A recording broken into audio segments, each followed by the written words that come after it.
Okay, the last thing we're going to talk about is why is it so important to learn about these processes like cellular respiration and photosynthesis? How do living things depend on these processes in order to live?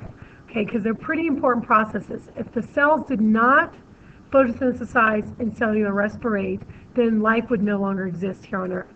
So this goes with our learning target 11. Learning target 11 is understand that plants are essential for human health and the survival of Earth ecosystems. So basically, if we did not have plants here on Earth, we would not be here. Okay, and the reason is simply because we've got to have oxygen, and the only way we're going to get that right now is the photosynthesis. Okay, so if we take a look at the carbon and oxygen cycle, we're going to see a relationship between plants and animals and why it is so important for plants to be part of our ecosystem, to be here on Earth. So let's take a look at this cycle and see why it's so important. Okay, so plants, through photosynthesis, release a waste product, oxygen. That oxygen is then, switch my colors, is then taken in by animals or humans, and that oxygen goes into our cells. Okay, we breathe it in, it goes into our cells, into the mitochondria, where through the process of cellular respiration, we changed that oxygen, that chemical energy stored in oxygen, and we turn it into energy, kinetic energy that we use. Then we give off a waste product. That waste product is carbon dioxide. Well, even though we talked about this in the last set of notes, plants photosynthesize and cellular respirate, so plants on their own can have their own carbon dioxide, but they do take in some from us. So they'll take in carbon dioxide from the atmosphere that we have breathed out. They're going to take that carbon dioxide, and that's one of the reactants or ingredients that plants need in order to photosynthesize.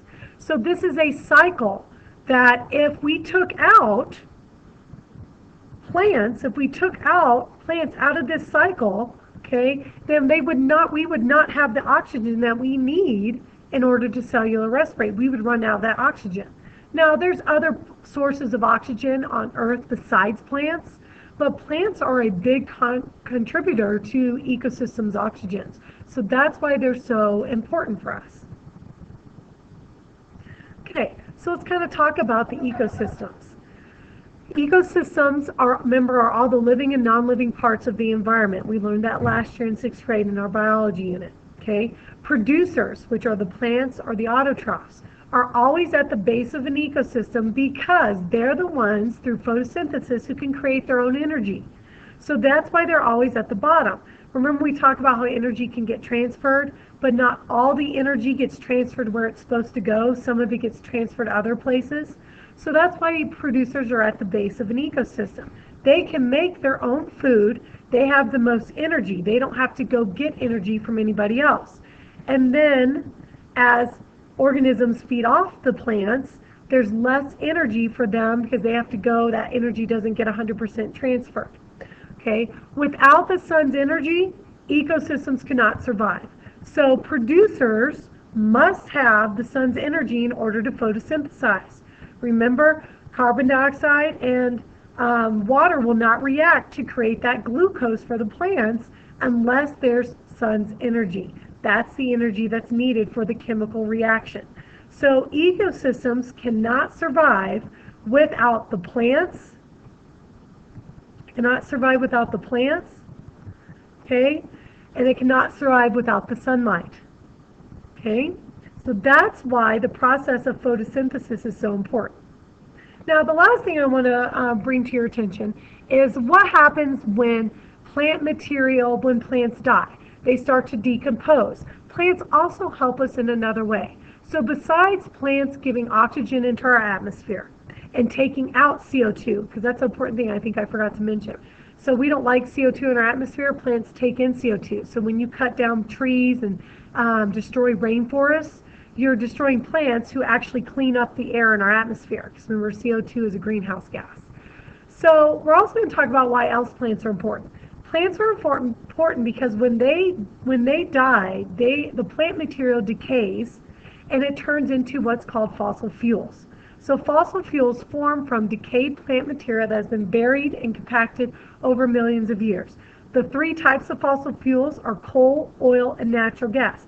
We use the chemical energy in coal, oil, and natural gas. We convert that chemical energy into electrical energy, okay, so that we can power our houses. So fossil fuels are used as an energy source. Okay, so again, that chemical energy stored in coal, oil, and natural gas gets converted into electrical energy and sometimes mechanical energy. That's another reason why plants are so important to our society, because they give us our fossil fuels. Now, we've talked about how fossil fuels are non-renewable resources, so we are going to run out of them, and they kind of cause some pollution. So they're not the best energy source to use. We would like to switch over to renewable, but for right now, we're using fossil fuels, and that's one reason why plants are important to our society.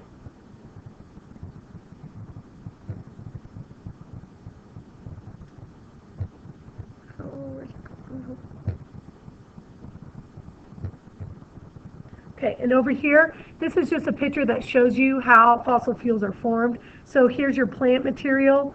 Over time, it dies and decays, and it gets compacted through heat and pressure. Okay, and that'll eventually turn it into coal or oil or natural gas.